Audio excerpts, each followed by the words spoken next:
اس کمینے کو تو ایک سے بڑھ کر ایک امیر زادی ہاتھ آ جاتی ہے۔ امید کرتا ہوں اس کی موت کسی امیر زادی کے ہاتھ ہی لکھی ہوگی۔ خود کلامی کے انداز میں بڑبڑاتے ہوئے وہ موٹر سائیکل کو کک مارنے لگا۔ شمامہ کی مرسڈیز سبک رفتاری سے پارکنگ سے باہر جا رہی تھی۔ دن کیسا گزرا میرے بیٹے کا؟ مرسڈیز کے آگے بڑھتے ہی ڈرائیونگ سیٹ پر بیٹھے ادھیڑ عمر شخص نے شفقت بھرے لہجے میں پوچھا۔ بہت اچھا بابا جان۔ شمامہ کے لہجے میں شامل خوشی کسی تعارف کی محتاج نہیں تھی۔ لہجے سے تو میرا بیٹا بہت خوش نظر آ رہا ہے۔ ان کا لہجہ مسرت سے پر تھا۔ وہ چہکی، ہاں بابا جان، میں واقعی بہت خوش ہوں۔ آج یونیورسٹی میں بہت مزہ آیا۔ ایک لڑکی بھی میری دوست بن گئی ہے۔ قسم سے اتنی مخلص اور اچھی ہے کہ بتا نہیں سکتی۔ صرف لڑکی؟ ان کے لہجے میں شفقت کے ساتھ شرارت بھی پنہاں تھی۔ کیا مطلب؟ شمامہ نے چشمہ اتارتے ہوئے انہیں تیز نظروں سے گھورا۔ ڈرائیور نے تصدیق چاہنے والے انداز میں کہا، روبینا، ماریا، سنبل وغیرہ بھی تمہاری سہیلیاں تھیں نا؟ ہاں، مگر انہوں نے تو دوسری یونیورسٹی میں داخلہ لیا ہے۔ آپ جانتے تو ہیں کہ یہ کافی مہنگی یونیورسٹی ہے۔ میرا داخلہ بھی تو سیٹھ صاحب کی مہربانی سے ممکن ہو پایا ہے۔ ڈرائیور کا کہا بلند ہوا۔ شمامہ رانی، میرا مطلب تھا کہ لڑکیوں سے دوستی تو پرانی بات ہے۔ اب یونیورسٹی میں آ کر بھی ایک لڑکی ہی کو دوست بنا کر کیا تیر مار لیا؟ شمامہ تیز لہجے میں مستفسر ہوئی، یعنی مجھے لڑکے سے دوستی کرنی چاہیے تھی؟ وہ جلدی سے بولی، توبہ توبہ، کتنی بے باک ہوتی جا رہی ہے شمامہ رانی، کیا میں ایسے کہہ سکتا ہوں؟ آپ میرا مذاق اڑا رہی ہیں، میں بتا رہی ہوں پکی کٹی ہو جائے گی۔ ادھیڑ عمر ڈرائیور نے جاندار کہا بلند کیا، اچھا معذرت، دوبارہ نہیں چھیڑوں گا۔ بابا جانی، جس دن کوئی پسند آیا اور اس نے بھی میری ذات میں دلچسپی ظاہر کی، سب سے پہلے آپ کو مطلع کروں گی۔ یہ کہتے ہوئے اس کی آنکھوں کے سامنے معاویہ کا وجیح چہرہ جھلملا رہا تھا۔ اس نے آنکھیں بند کر کے سیٹ کے ساتھ ٹیک لگا لی تھی۔ مجھ میں کیا اچھا لگا کہ اتنی چاہت سے گھور رہے تھے؟ اس کی سوچ معاویہ سے مستفسر ہوئی، مگر اس کے جواب کے بجائے اسے باپ کا جواب سنائی دیا۔ لازمی بات ہے، سب سے پہلے قریبی دوست ہی کو باخبر کیا جاتا ہے، اور مجھ سے زیادہ تمہارا قریبی دوست کون ہے؟ وہ جذباتی لہجے میں بولی، میں قسم کھا کر کہہ سکتی ہوں کہ آپ سے اچھا بابا کسی کا بھی نہیں ہوگا۔ تقریباً ہر لڑکی کی نظر میں اس کا باپ ہیرو اور دنیا کے تمام مردوں سے بڑھ کر اسے عزیز اور محترم ہوتا ہے، لیکن شمامہ رانی اس معاملے میں کچھ زیادہ ہی جذباتی تھی۔ اور کیوں نہ ہوتی کہ محمد یوسف نے نہ صرف اسے ماں اور باپ دونوں کا پیار دیا تھا، بلکہ اس کا معاملہ بیٹی کے ساتھ ایک گہرے دوست والا تھا۔ وہ اپنی چھوٹی سے چھوٹی اور بڑی سے بڑی بات باپ کے سامنے بیان کرتے ہوئے ذرا بھی جھجک محسوس نہیں کرتی تھی۔ سر کا سائبان اور محافظ ہونے کے ساتھ وہ اس کا بہترین رازداں، اچھا مشورہ دینے والا ساتھی اور بے تکلف دوست بھی تھا۔ شمامہ رانی بجا طور پر اپنے والد پر فخر کر سکتی تھی۔ وہ محمد یوسف کی اکلوتی اولاد تھی۔ اس سے چھوٹے دو بھائی اور ایک بہن پیدائش کے ساتھ ہی اللہ پاک کو پیارے ہو گئے تھے۔ تیسرے بچے کی پیدائش کے ساتھ ہی نوشین بی بی بھی جاں بر نہیں رہ سکی تھیں۔ اس وقت شمامہ رانی 5ویں کلاس میں تھی۔ وہ سارا دن اسکول میں اپنی سہیلیوں کو نئے بھائی کی آمد کی خوشخبری سناتی رہی، اور جب چھٹی کے وقت گھر پہنچی تو ماں کے انتقال کی روح فرسا خبر اس کی منتظر تھی۔ محمد یوسف اپنی شریک حیات کی موت پر اتنے حیران و پریشان تھے کہ اس ننھی جان کو بھی بھول گئے تھے۔ اس کا رونا سسکنا سن کر محمد یوسف پر اذیت کے نئے در واہ ہوئے۔ اپنا غم بھلا کر وہ بیٹی کی دل جوئی میں لگ گئے۔ اس سے پہلے وہ شمامہ رانی کے ابو جان تھے۔ اس دن سے وہ اس کی ماں، دوست، ساتھی، رازدار سہیلی اور سب کچھ بن گئے۔ گہرے گھاؤ کی اگر اچھے سے مرہم پٹی کی جائے اور ضروری احتیاطوں کو نظر انداز نہ کیا جائے تو زخم بھرتے دیر نہیں لگتی۔ ماں کا نعم البدل ملنا ممکن نہیں ہوتا، مگر انہوں نے ناممکن کو ممکن کر دکھایا۔ شمامہ رانی ماں کو بھلا تو نہ سکی، مگر ماں کی غیر موجودگی اس کی زندگی میں کوئی ایسا خلا اور کمی پیدا نہ کر سکی جس کا شکار بن ماں کی بیٹیاں ہو جاتی ہیں۔ محمد یوسف نوجوانی ہی میں سیٹھ عبد الکریم صالح کے ذاتی ڈرائیور بن گئے تھے۔ سیٹھ عبد الکریم کی وسیع و عریض کوٹھی کی چار دیواری کے اندر ہی ملازموں کے 2 کوارٹر بنے ہوئے تھے، جس میں سے ایک محمد یوسف کے تصرف میں تھا۔ ان کی بیوی نوشین نے اپنی حیات میں سیٹھ صاحب کا باورچی خانہ سنبھالا ہوا تھا۔ شمامہ رانی کے جوان ہونے پر سیٹھ عبد الکریم نے خواہش ظاہر کی تھی کہ وہ بھی کوٹھی کا باورچی خانہ سنبھال لے۔ شمامہ کے خانسامہ کی ذمہ داریاں سنبھالنے پر انہیں معاشی فائدہ ضرور مل جاتا کہ سیٹھ عبد الکریم صالح خدا ترس اور نیک دل آدمی تھے، لیکن محمد یوسف کو یہ مناسب نہیں لگا تھا۔ جہاں دیدہ بیوی کی بات دوسری تھی اور جوان بیٹی کا معاملہ ذرا جدا تھا۔ ان کی خواہش کے احترام میں تو لڑک پن کی حدود میں قدم رکھتے ہی شمامہ نے کوٹھی میں جانا چھوڑ دیا تھا۔ سیٹھ عبد الکریم کے دو بیٹے اور ایک بیٹی تھی۔ دونوں بیٹے نہایت سعادت مند اور شفاف کردار کے مالک تھے۔ اس کے باوجود شمامہ ان کے سامنے بے نقاب ہونا پسند نہیں کرتی تھی۔ اچھا، کھانا تو کھا لیا تھا نا؟ سفید رنگ کے خوبصورت گیٹ کے سامنے کار روک کر وہ بیٹی کی طرف متوجہ ہوئے۔ وہ پیٹ پر ہاتھ پھیرتے ہوئے بولی، کچھ بھی نہیں کھایا بابا جان، بہت سخت بھوک لگی ہے۔ کہا بھی تھا کہ لنچ باکس ساتھ رکھ لو۔ ناراضگی کا اظہار کرتے ہوئے انہوں نے کار آگے بڑھا دی۔ چوکیدار نے دروازہ کھول دیا تھا۔ بابا جانی یہ دیکھیں، پرس میں پیسے موجود تھے لیکن کچھ کھانے کا خیال ہی نہیں آیا۔ اس نے دو سرخ نوٹ والد کی آنکھوں کے سامنے لہرائے۔ اچھا، کل سے اپنے ساتھ کھانا لے جانا۔ مرسڈیز کو دو کاروں کے درمیان کھڑا کرتے ہوئے انہوں نے چابی گھما کر انجن بند کر دیا۔ بابا جان، عجیب لگتا ہے، وہاں اتنے امیر طلبہ پڑھنے آتے ہیں، میرا لنچ باکس دیکھ کر ہنسیں گے۔ کار سے اتر کر باپ بیٹی اپنے کوارٹر کی طرف بڑھ گئے تھے۔ پارکنگ سے ان کے کوارٹر تک سیمنٹ کی پختہ روش بنی ہوئی تھی۔ کوارٹر کوٹھی کے عقبی جانب ایسی جگہ پر بنے تھے کہ داخلی دروازے سے نظر نہیں آ رہے تھے۔ تو روزانہ ایسے ہی بھوکی رہا کرو گی؟ پہلے ہی اتنی کمزور ہو؟ یوسف کے لہجے میں ممتا کی سی فکر مندی گھلی ہوئی تھی۔ وہ مسکرائی۔ بابا جان، اتنی ہٹی کٹی تو ہوں، آپ سے 2-3 کلوگرام زیادہ ہی وزن ہوگا۔ کل یونیورسٹی سے واپسی پر تمہیں وزن کروانے کے لیے لے جاؤں گا، دیکھتا ہوں کتنی کچھ وزنی ہو۔ بس اپنی دوست کا مذاق اڑاتے رہنا آپ۔ منہ بناتے ہوئے اس نے کوارٹر کا بیرونی دروازہ کھولا اور باپ کو راستہ دینے کے لیے دروازے سے ہٹ گئی۔ مختصر صحن، چھوٹا سا باورچی خانہ، غسل خانہ اور بیت الخلاء، ان کے اوپر بنا سٹور، دو رہائشی کمرے اور ان کے سامنے بنے چھوٹے سے برآمدے پر مشتمل کوارٹر، یہ سب کچھ باپ بیٹی کی ضروریات کے لیے کافی تھا۔ محمد یوسف کو اللہ پاک نے شکر بھرا دل نصیب کیا تھا اور اس کی نیک فطرت کے اثرات شمامہ رانی میں بھی بدرجہ اتم موجود تھے۔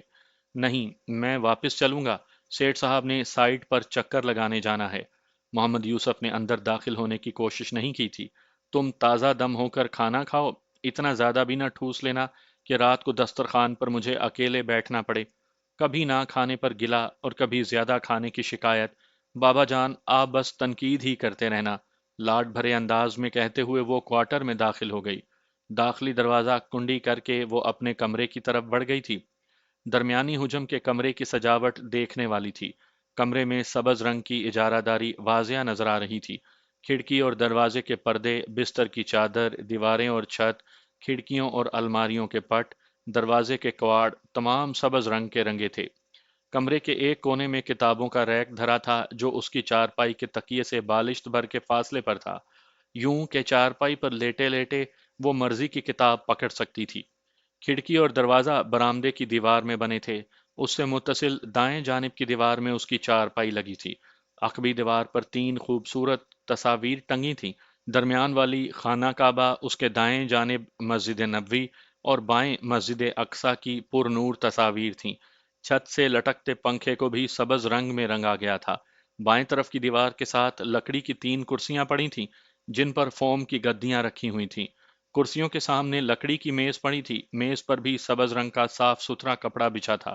چارپائی کے بائیں جانب ایک چھوٹی سی تپائی رکھی تھی جس پر پلاسٹک کا کولر اور گلاس رکھا تھا۔ کھڑکی اور دروازے کے درمیانی خلا میں 2 فٹ چوڑا اور 3 فٹ لمبا آئینہ لگا تھا۔ اس کے سامنے لکڑی کی چھوٹی سی ٹیبل رکھ کر سنگھار میز کی شکل دی گئی تھی۔ کمرے میں داخل ہوتے ہی وہ نقاب اتار کر آئینے کے سامنے کھڑی ہو گئی۔ خود کو گہری نظروں سے دیکھتے ہوئے اس کے خیالوں میں معاویہ آ دھمکا۔ کیا مجھے اس حالت میں دیکھ کر بھی تمہاری نظریں یوں ہی چاہت کا اعلان کریں گی؟ خود کلامی کے انداز میں بڑبڑاتے ہوئے وہ معاویہ کو مخاطب ہوئی اور پھر ایک دم اس کے چہرے پر حیا کی سرخی پھیل گئی۔ یہ میں کیا سوچ رہی ہوں؟ خفت بھرے انداز میں خود کو سرزنش کرتے ہوئے وہ چارپائی کی طرف بڑھ گئی۔ زندگی میں پہلی مرتبہ اسے کسی نے ان نظروں سے دیکھا تھا اور زندگی میں پہلی ہی مرتبہ اس کا دل کسی کے لیے یوں بے طرح دھڑک رہا تھا۔ اپنے بابا کو چھوٹی سے چھوٹی بات سے آگاہ رکھنے والی معاویہ کے بارے میں زبان نہیں کھول سکی تھی۔ مجھے بابا جان سے بات کرنا پڑے گی، اس کے دماغ میں فیصلہ کن سوچ ابھری، لیکن اس کے ساتھ ہی اس نے نفی میں سر ہلا کر اپنی سابقہ سوچ سے رجوع کیا۔ کہوں گی کیا کہ ایک لڑکا مجھے چاہت بھری نظروں سے گھور رہا تھا؟ ہو سکتا ہے وہ ہر کسی کو اسی طرح دیکھتا ہو، اور مجھے بار بار گھورنے کی وجہ میرا نقاب اوڑھنا ہو سکتا ہے۔ وہ کافی دیر اسی سوچ میں کھوئی چارپائی پر بیٹھی رہی۔ اچانک اس کی نظر کھڑکی سے اوپر ٹنگی گھڑی پر پڑی۔ سوئیاں 3:30 بجے کا اعلان کر رہی تھیں۔ نماز پڑھنا اور کھانا کھانا اسے بھولا ہوا تھا۔ میرے اللہ پاک جی، مجھے معاف کر دینا۔ نماز پڑھنے میں تاخیر پر توبہ کرتے ہوئے وہ غسل خانے کی طرف بڑھ گئی۔ اب کھانے سے پہلے نماز پڑھنا ضروری ہو گیا تھا۔ پوش علاقے میں موجود وسیع عمارت میں مرد و زن کی کثیر تعداد نظر آ رہی تھی۔ بڑے ہال کے درمیان کرسیوں کے بجائے خوبصورت اور قیمتی صوفے سیٹ لگے ہوئے تھے۔ مختلف میزوں پر تاش، شطرنج وغیرہ کھیلی جا رہی تھی۔ ہال کے ایک کونے میں سنوکر کی چند میزیں لگی ہوئی تھیں۔ ان کے گرد کچھ جوان اسٹکیں پکڑے رنگین گیندوں کو ٹھوکریں لگا رہے تھے۔ قریباً ہر میز پر آتشی سیال کو سلیقے سے پیا جا رہا تھا۔ وہ اعلیٰ طبقے کا ایک کلب تھا، جہاں ممبرشپ حاصل کیے بغیر داخلہ ناممکن تھا۔ وہاں نہ تو جوا کھیلنے پر پابندی تھی، نہ شراب پینے کی ممانعت، اور نہ شباب کے حصول میں کوئی رکاوٹ تھی۔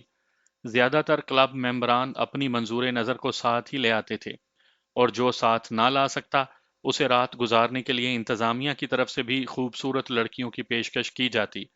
بدلے میں ان کے بل میں خاطر خواہ اضافہ ہو جاتا تھا۔ یہ اور بات کہ وہاں جس طبقے کے افراد آتے تھے ان کے لیے اس کثیر رقم کی کوئی حیثیت نہیں تھی۔ شراب کے علاوہ وہاں منشیات کے استعمال پر بھی پابندی نہیں تھی۔ منشیات میں سر فہرست چرس اور افیون تھی۔ منشیات کا استعمال گنے چنے نوجوان ممبرز ہی کرتے تھے۔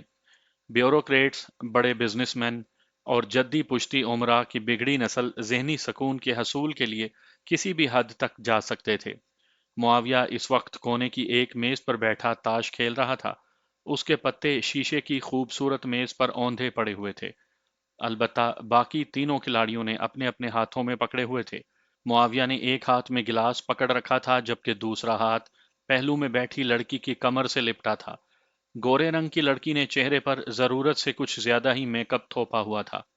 اس کی عمر معاویہ سے چند سال زیادہ نظر آ رہی تھی، جبکہ قیمتی لباس اس کی امارت کی نشاندہی کر رہا تھا۔ معاویہ کے مد مقابل لڑکوں کے ساتھ بھی خوبصورت حسینائیں موجود تھیں۔ ان لڑکیوں کا مرکز نگاہ بھی معاویہ ہی تھا، جن سے مخالف کے لیے اس کی شکل میں عجیب قسم کی کشش موجود تھی۔ میز کا درمیانی حصہ مختلف رنگوں کے ٹوکنوں سے بھرا ہوا تھا۔